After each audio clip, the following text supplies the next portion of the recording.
In front of me is iPhone 17 Pro Max, and today I would like to show you how you can turn on or turn off auto rotation.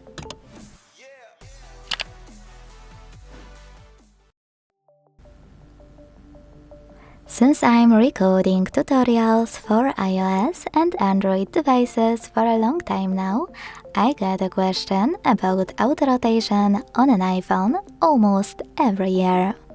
That's because, especially if you're switching from an Android to iOS, it can be a little confusing. Let me explain. You need to start by going into Tap menu. To do that, you need to swipe from the top right corner of your screen down a little bit. Now, when you see all of those shortcuts, usually when you tap on one and it's white, that means that something, in my case flashlight, is on. Then you can turn it off by tapping on the same shortcut until it's gray. With auto rotation, it's actually the other way around. That's because iOS devices don't have actual auto rotation.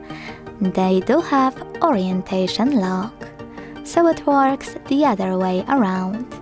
You see, when I tap on this icon of a padlock, the padlock becomes white, opens, and my shortcut is gray.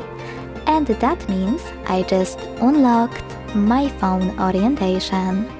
So now, when I access one of my apps and rotate my screen,